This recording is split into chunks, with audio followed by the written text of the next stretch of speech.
I'm Christina Onnested. 11 of the biggest banks in the country stepped in with a rescue package to prevent California-based First Republic Bank from becoming the third bank to fail in less than a week yesterday. While the rescue points to continued uncertainty in the banking sector, Treasury Secretary Janet Yellen reassured members of the Senate Finance Committee the banking system remains stable. Eileen Alfandary has more. San Francisco-based First Republic Bank received an emergency infusion of $30 billion in deposits from 11 major banks. JP Morgan Chase, Bank of America, Citigroup, and Wells Fargo each agreed to put $5 billion in uninsured deposits into First Republic. Other major banks deposited smaller amounts of $1 to $2.5 billion.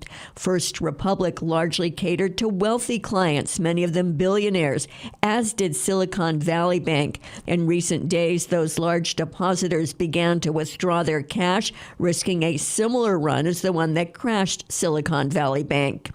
Despite the deepening worry over the stability of the banking sector, Treasury Secretary Janet Yellen told the Senate Finance Committee that depositors shouldn't worry. I can reassure the members of the committee that our banking system is sound. Republicans laid a big part of the blame for the bank's problems at the doorstep of President Biden. They said his policies caused high inflation that the Federal Reserve has tried to tame through higher interest rates, which caused the problem at the banks. Massachusetts Democrat Elizabeth Warren noted there was support from both Democrats and Republicans to weaken the banking rules in 2018. Over the last few days, we've heard a lot of Republicans say that this collapse wasn't their fault. It was the banking regulators who were asleep at the wheel. And believe me, I have questions for a lot of the banking regulators.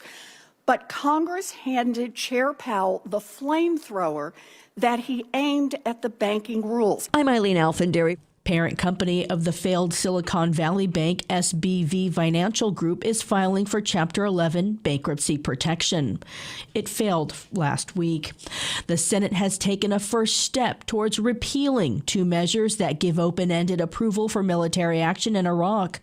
The push to end that authority comes as the U.S. marks the 20th anniversary of the Iraq War, which was based on lies from the George W. Bush administration that Iraq was harboring weapons of mass destruction. According to the Cost of War Project out of Brown University, as many as 580,000 people were killed in Iraq and neighboring Syria.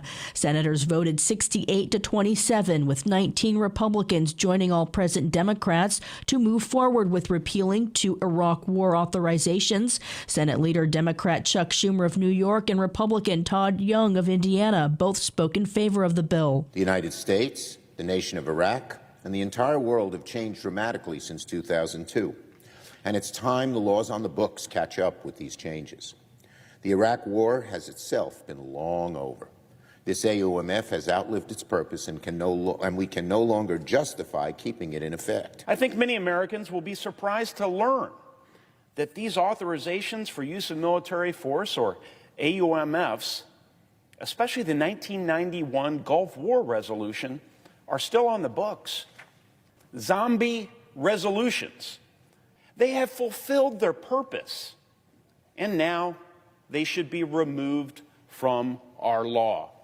U.S. troops remain in Iraq, now fighting the Islamic extremist group ISIS. The Cost of War Project estimates the ongoing cost will raise upwards of $2.9 trillion by 2050, noting the administration has requested nearly $400 million this month to cover efforts to counter ISIS. The Center for Constitutional Rights is calling for the U.S. to provide reparations for Iraqis harmed by, quote, the U.S.'s unlawful act of aggression and its cruel, senseless, and baseless war for profit, it said.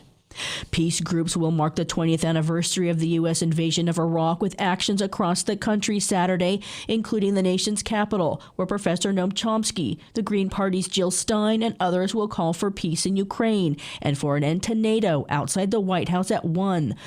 Israeli army on Thursday killed 4 Palestinians and injured more than a dozen others in the West Bank city of Jenin.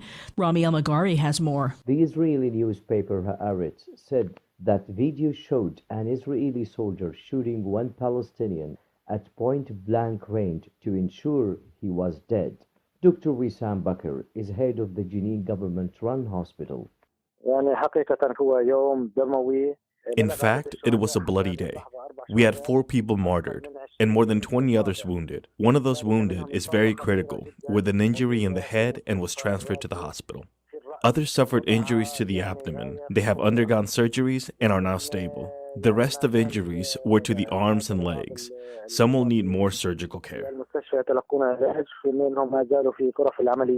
It was the latest, bloodiest in a year-long wave of violence in the region. The Israeli military confirmed its troops were operating in the Jenin refugee camp, but provided no further details. The area is known as a stronghold of Palestinian militants, and Israel frequently conducts military raids in the area. For Pacifica Radio, I am Rami El-Mighari in Gaza. I'm Christina Onnested reporting for Pacifica Radio.